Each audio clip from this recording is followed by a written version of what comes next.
First gear নয়তো fifth gear, মাঝের কোনো গিয়ারই কাজ করবে না। আজকের আলোচনায় উত্তরপ্রদেশ ভারতীয় জনতা পার্টি 40-এ থামছে, আর তাতে যদি না থামে তাহলে 70-এ পৌঁছাবে। এইটুকুই বলে রাখলাম, বাকিটুকু আপনি বুদ্ধিমান ব্যক্তি, বেশি কিছু বলার প্রয়োজন নেই আপনাকে। আমাদের নির্বাচনের সবথেকে বড় ভূমিকা যে রাজ্য পালন করে তা হলো উত্তরপ্রদেশ। কথায় আছে উত্তরপ্রদেশ যার দিল্লি তার। এইবার প্রশ্ন হলো, যদি হাফ হাফ হয় তাহলে কি হবে? বড় প্রশ্ন, উত্তর একটাই, তাহলে সরকার গড়তে জোটের হাত ধরাই লাগবে। 2024 তাহলে কোন জোটের তরি পার হবে? আসলে উত্তরপ্রদেশে এবার লড়াইতে যোগী আদিত্যনাথ বনাম অখিলেশ যাদব নয়, আবার নরেন্দ্র মোদী বনাম রাহুল গান্ধী নয়। আসল লড়াই জনগণ বনাম সমস্যা। সমস্যাটা আবার কি, তাই নিয়েই আলোচনা করব। প্রথম দফা থেকে সপ্তম দফা, সব দফাতেই দফা রফা। যে বিজেপি জোট পরপর দুইবার 2014 এবং 2019, একবার 71+2 73টি আসন, আর একবার 62+2 64। এইবার স্লোগান মিশন 80, আর তাতেই বুমেরাং হয়ে গেছে। অমিত শাহের প্ল্যানে সম্পূর্ণ ভোট এগিয়েছে, আর যত এগিয়েছে তত ফাঁস আটকেছে। বলবো তো কম বলবো কেন, আসলে বাস্তব সত্য এই 80-তে 80 আর 400 পারের গল্পে বিপক্ষ একজোট হয়ে গেছে। রাহুল অখিলেশের শো সুপার ডুপার হিট হয়ে গেছে। অমিত শাহ রাহুল গান্ধীকে রাহুল বাবা বলতে বলতে কখন যে শ্রদ্ধেয় বাবা সাহেব আম্বেদকরের তৈরি সংবিধান জনগণের মাঝে ভোট দেওয়ার আগে একবার বুঝে শুনে ভোট দেওয়ার কথা মনে করিয়ে দিয়েছে, তা হয়তো বিজেপির বড় বড় নেতারাও বুঝে উঠতে পারেননি। 4ই জুন অতি সন্নিকটে, সব পরিষ্কার হয়ে যাবে কারা জিতছে। তবে বর্তমান যে জায়গায় উত্তরপ্রদেশে বিজেপি দাঁড়িয়ে আছে তা নিয়ে একটু আলোচনা না করলেই নয়। প্রথম থেকে 7 দফা, প্রতিটি দফা ধরে ধরে আলোচনা করব। প্রথমে আলোচনায় আসি উত্তরপ্রদেশের প্রথম দফায় 8 আসনে ভোট হয়েছিল, সেই 8 আসনের কথা। ভারতীয় জনতা পার্টি গতবার এই 8 আসনের মধ্যে 2টি জিতেছিল, এবারেও 2টিই জেতার সম্ভাবনা রয়েছে। একটি নাগিনা, গতবার জিতেছিল বিএসপি ক্যান্ডিডেট, তবে এইবার এখানে দলিত এবং মুসলিম ভোট পুরোটাই ভাগ হয়েছে। Chandrashekhar Azad independent candidate BSP এবং এসপির মধ্যে, যার ফলে পুরো ফায়দা হয়েছে বিজেপি প্রার্থী ওম কুমারের। পরবর্তী আসন বিজেনর, গত লোকসভায় জিতেছিল বিএসপি প্রার্থী, এইবার এখান থেকে ত্রিমুখী লড়াই হয়েছে, যার ফলে গতবারের জয়ী বিএসপি আর এইবারের ইন্ডিয়া জোটের প্রার্থী দীপক সাইনি দুজনেই ভোট পেয়েছেন, যার ফলে এনডিএ বিরোধী ভোট পুরোটাই ভাগাভাগি হয়েছে। আর পুরো ফায়দা এখান থেকেও এনডিএ জোটের আরএলডি দলের প্রার্থী চন্দন চৌহানের। তাহলে বিজেনর ও নাগিনা 2টি আসন সম্ভাব্য জয়ী ভারতীয় জনতা পার্টি। এইবার আসি ইন্ডিয়া জোটের যে 6টি আসন জেতার সম্ভাবনা রয়েছে সেই 6টি আসনে। প্রথমেই মুজাফফরনগর, এখানে বহুজন সমাজবাদী পার্টির প্রার্থী ছিলেন দারা সিং প্রজাপতি, যিনি প্রজাপতি সমাজের বহু সমস্যার সমাধান করেছেন, তাই প্রজাপতি সমাজে বহু ভোট পেয়েছেন উনি। আর এই প্রজাপতি সমাজের অটুট ভোট ছিল বিজেপির, তাহলে লস হয়েছে বিজেপির।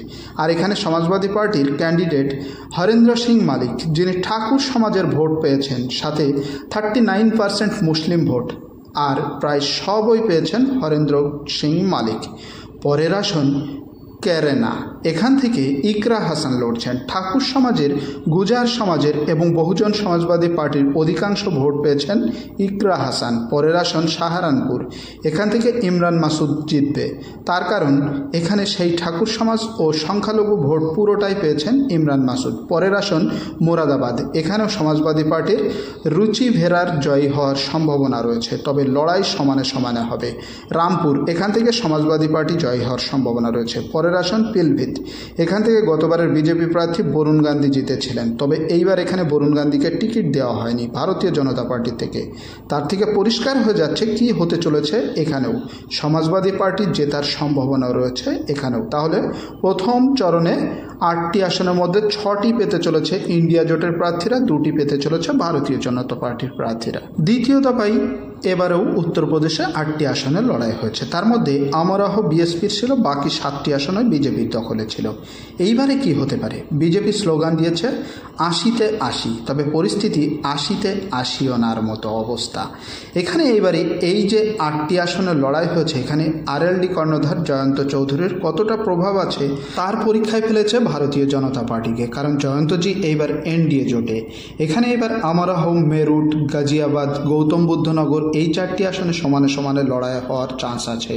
তবে ইউপিতে এই 8 আসনে 3টি আসনে এগিয়ে থাকতে পারে ইন্ডিয়া জোট, বাকিটা সময় হলে জানা যাবে। আর এগিয়ে থাকার কারণ গাজিয়াবাদ গৌতম বুদ্ধনগর আসন দুটিতে জাট ভোটারদের বিশালভাবে প্রভাব রয়েছে, আর এই কারণেই এই দুটি আসন কংগ্রেস জোট থেকে পাচ্ছেই। তার সাথে আবার আমরহ ও মেরুট এই দুটি আসনের লড়াই হয়েছে। তাহলে দ্বিতীয় দফায় 8 আসনের মধ্যে 3টি আসন পেতে পারে ইন্ডিয়া জোট, বাকি 5টি আসন পেতে পারে এনডিএ বা বিজেপি জোট। তৃতীয় দফায় ভোট হয়েছে 10 আসনে। গতবার 2019 সালে এই 10 আসনের মধ্যে 8টি আসন ছিল ভারতীয় জনতা পার্টির। তবে এই বছরে বুথ ফেরত সমীক্ষাতে আধাআধি হওয়ার সম্ভাবনা রয়েছে। একটু দেখে নিই কোন আসনগুলি ইন্ডিয়া জোট পেতে পারে। সম্বল এই আসনে কি হয়েছে, লড়েছেন জিয়াউর রহমান বার্ক, যিনি গতবারের সাংসদের নাতি। এই বছরেও তিনি বহু ভোটে জয়ী হওয়ার সম্ভাবনা রয়েছে। ফিরোজাবাদ গতবার অক্ষয় কুমার যাদব হেরেছিলেন মাত্র 28,781 ভোটে। এবছরেও সমাজবাদী পার্টির প্রার্থী অক্ষয় কুমার যাদব। সাথে এখানকার বিজেপির জয় সাংসদেরও বদল হয়েছে।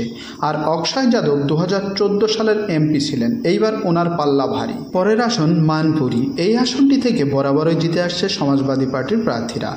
গতবারেও মুলায়ম সিং যাদব জিতেছিলেন, আর এইবার অখিলেশ যাদবের স্ত্রী ডিম্পল যাদব এই আসনের প্রার্থী। বদায়ন এই আসনেরও গতবার জয়ী ক্যান্ডিডেট বদল করতে হয়েছে ভারতীয় জনতা পার্টি থেকে। এই আসনটিও এইবার হারতে চলেছে সমাজবাদী পার্টির আদিত্য যাদবের কাছে। এই আসনটিতে 2014 সালেও জিতেছিল সমাজবাদী পার্টির প্রার্থী। বরেলি এই আসনটিতে কুর্মী সমাজের প্রভাব এবং তারা অখিলেশ যাদবের সাপোর্টার বর্তমানে। এখানকার সমাজবাদী পার্টির প্রার্থী প্রবীণ সিং আরন এইবার জিততে চলেছেন। তাহলে উত্তরপ্রদেশের এই 5 আসনে জেতার সম্ভাবনা রয়েছে 10টির মধ্যে তৃতীয় দফাতে। চতুর্থ দফাতে উত্তরপ্রদেশের 13 আসনে ভোট হয়েছে। প্রথমে আসি শাহজাহানপুর, এই আসনটি এইবারেও বিজেপির দখলে থাকবে। খেরি এই আসনটিতে লড়াই হচ্ছে সরাসরি বিজেপি বনাম এসপি। এই আসনে অজয় মিশ্রা তেনির ছেলে কৃষক আন্দোলনের সময় কৃষকদের উপর গাড়ি চালিয়ে দিয়েছিলেন। এইবারেও এই আসনে লড়ছেন অজয় মিশ্র তেনি। তার বিপক্ষে সমাজবাদী পার্টির উৎকর্ষ ভার্মা। এই আসনটিতে এইবার লড়াই হবে, কে জিতবে বলা শক্ত।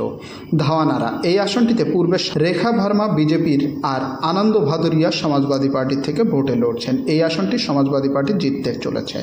এবিপি নিউজের সি ভোটার থেকেও উঠে আসছে জিততে পারে। সীতাপুর এই আসনটি জোটের হয়ে লড়ছে কংগ্রেসের রাকেশ রাঠোর আর বিজেপির সাংসদ রাজেশ ভার্মা। এই আসনটিও কংগ্রেস জেতার সম্ভাবনা রয়েছে। হারদই বিজেপি জিততে পারে। মিশ্রিতেও বিজেপি জিততে চলেছে। উন্নাও সাক্ষী মহারাজ ভোটে লড়ছেন, ওনার বিরুদ্ধে হাজারো অভিযোগ, তবু উনি জিতবেন ধরে এগোনোই ভালো। ফারুকাবাদ এই আসনটিতে এবার লড়াই হবে সমাজবাদী পার্টির ডক্টর নাবাল কিশোর সাক্ষ্য আর বিজেপির মুকেশ রাজপুতের মধ্যে লড়াই হয়েছে, তবে বিজেপি জিতবে ধরে এগোনোই ভালো। ইটোয়া এই আসনটি সমাজবাদী পার্টির গড় থাকলেও পরপর 2বার ভোটে জিতেছে বিজেপি থেকে রাজবীর সিং, তবে এইবার লড়াই হয়েছে। এইবার এখানে সমাজবাদী পার্টির ক্যান্ডিডেট জিততে চলেছে। কনৌজ এই আসনটিতে অখিলেশ কুমার যাদব স্বয়ং ভোটে লড়ছেন, তাহলে বুঝতেই পারছেন কি হতে চলেছে কনৌজ আসনটিতে।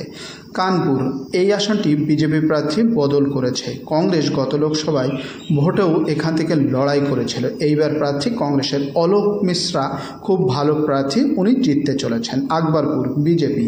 বাহারেস এই আসনটি সমাজবাদী পার্টি জিততে চলেছে, তাহলে এখান থেকে বিজেপির হাতছাড়া হতে পারে খেরি, ধাওয়ানারা, সীতাপুর, ইটাওয়া, কনৌজ, কানপুর এই 6টি আসন বিজেপির হাতছাড়া হচ্ছে 13টি আসনের মধ্যে। তবে আমরা 5টি আসন ইন্ডিয়া জোট পাবে সেই ধরেই এগোই। উত্তরপ্রদেশে পরে পঞ্চম দফায় 14টি আসনে ভোট হয়েছে, যার মধ্যে গত লোকসভায় কংগ্রেস শুধু রায়বেরেলি থেকে জিতেছিল, বাকি সব আসন এনডিএ জোটের হাতে ছিল। তাহলে এখানে বর্তমান কংগ্রেস জোটের লসের কিচ্ছু নেই। কিছু লোক আছে যারা বলবে রায়বেরেলিও হারতে চলেছে রাহুল গান্ধী। আসলে এখানে গতবার সোনিয়া গান্ধী লাখ দেড়েক ভোটে জিতেছিল, আর এইবার যেভাবে ভোটাররা কংগ্রেসের রাহুল গান্ধীকে নিয়ে উৎসাহিত হয়ে ভোট দিয়েছে তাতে করে লাখ 3-এর নিচে আসবে না মার্জিন। লখনৌ এখান থেকে আমাদের ডিফেন্স মিনিস্টার রাজনাথ সিং লড়ছেন, উনিও বেশ ভালো মার্জিনে জিততে চলেছেন। পরের আসন ব্যাটল গ্রাউন্ড আমেঠি। এইবার মিডিয়ায় পুরো সম্পূর্ণভাবে চুপ হয়ে গেছে, তাদের স্বপ্ন চুরমার হয়ে গেছে, যার জন্য আমেঠি আসনের স্মৃতি ইরানি হাইলাইটও হতে পারেনি। আর এটা কংগ্রেস সম্পূর্ণ মাস্টার প্ল্যানের সাথে করেছে, যেখানে রাহুল গান্ধীকে এক বিজেপির সাধারণ কার্যকর্তার সামনে গজের সামনে মন্ত্রীকে আটকে রাখার মতো পরিস্থিতি ছিল, সেখানে হঠাৎ করেই বিজেপির এক হেভিয়েট নেত্রী অর্থাৎ স্মৃতি ইরানি কংগ্রেসের এক সাধারণ ক্যান্ডিডেটের সামনে বাঘবন্দী হয়ে যাওয়ার মতো অবস্থায় শেষ হয়ে যেতে চলেছে। বিজেপির তাবড় নেতারা চেষ্টা করেছেন মিটিং মিছিল সভা করে স্মৃতি ইরানিকে জেতানোর, তবে স্মৃতি ইরানি এই আমেঠি ছাড়ার আগে বলে দিয়েছেন আমি আমেঠি ছাড়ছি ভোটের পরই। তবে ভোট যেভাবে হয়েছে তাতে করে সম্পূর্ণ ফেসে গেছে স্মৃতি ইরানি। কিশোরীলাল শর্মা, যিনি গত 30 বছর ধরে কংগ্রেসের সহযোগী, সেই রাজীব গান্ধীর সময় থেকে ভোট কৌশলীর কাজ করে চলেছেন আমেঠি থেকে, যাতে করে আমেঠির কোনায় উনি পৌঁছেছেন, যার সুফল এবার পেয়েছেন। আর এই আসনে কংগ্রেস জিততে চলেছে আমেঠি থেকে। ইন্ডিয়া জোট এই 14টি আসনের মধ্যে হাফ জিততে চলেছে। কেশরগঞ্জ, গন্ডা, আমেঠি, রায়বরেলি, বাদা, বারাবাঙ্কি, কৌশম্বী এই 7টি আসন জেতার সম্ভাবনা রয়েছে উত্তরপ্রদেশ থেকে পঞ্চম দফায়। এখানে একটি আসন ফৈজাবাদ, এই আসনটি বিজেপি নিশ্চিন্তে জিততে চলেছে। তবে সঠিক কথা জানা যাবে 4 তারিখের পরে। কারণ হিসাবে এই লোকসভার অন্তর্গত রাম মন্দির, অর্থাৎ 2টি আসন বিজেপি নিশ্চিন্তে থাকছে। একটি হচ্ছে লখনৌ, যেখান থেকে ডিফেন্স মিনিস্টার রাজনাথ সিং লড়ছেন, আর দ্বিতীয়টি হলো ফৈজাবাদ। বাকি প্রায় সব আসনে এবার লড়াই হয়েছে। তবে 14টির মধ্যে 7টি ইন্ডিয়া জোট, বাকি 7টি আসন এনডিএ জোট জিততে চলেছে ধরে এগোনোই ভালো। অর্থাৎ উত্তরপ্রদেশ থেকে কিন্তু বিজেপির জন্য ভালো খবর আসছে না কোনো দফাতেই।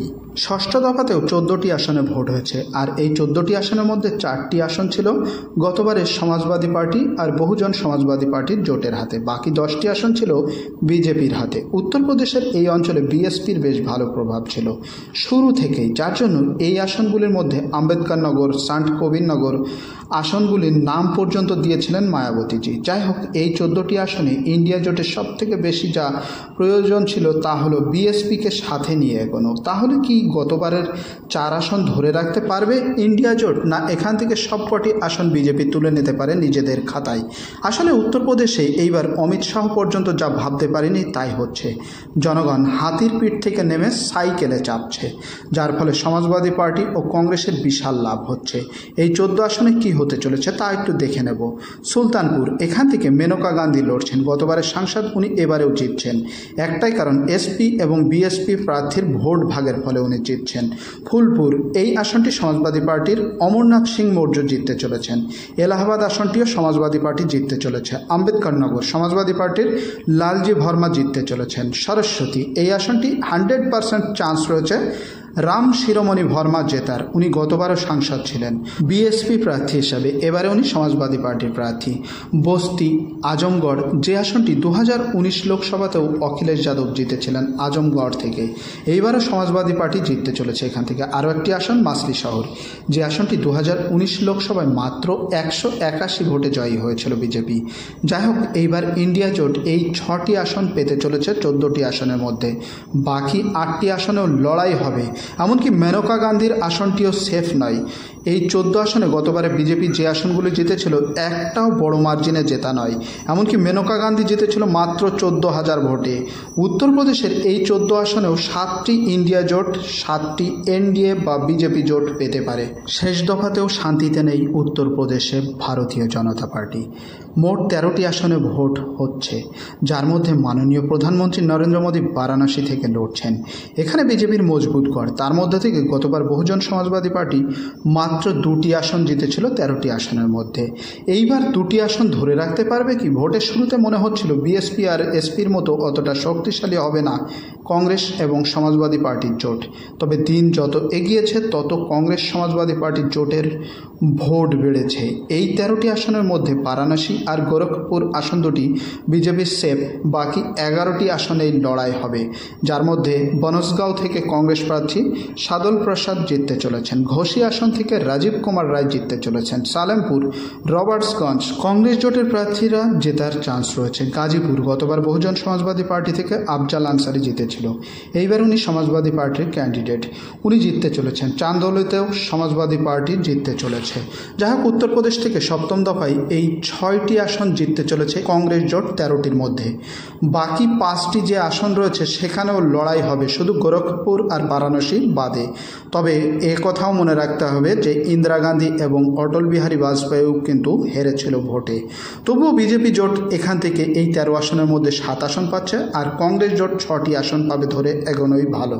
যাই হোক, উত্তরপ্রদেশের 80টি আসনে কিন্তু বেশ কয়েকটি আসনে এগিয়ে থাকছে ইন্ডিয়া জোট, সমাজবাদী পার্টি এবং কংগ্রেস জোট বেশ প্রায় অর্ধেক হয়ে যাচ্ছে। তবে আমরা 35টি আসন জিতছে ধরে এগোবো। আর এর বাইরে যদি আপনার কোনো সুচিন্তিত মতামত থাকে তাহলে অবশ্যই কমেন্ট বক্সে জানাবেন। ভিডিও ভালো লাগলে প্লিজ একটি লাইক করে দেবেন, শেয়ার উইথ ইয়োর প্রিয়জন, আর চ্যানেলে নতুন হলে please subscribe my channel. Okay, thank you for watching my video.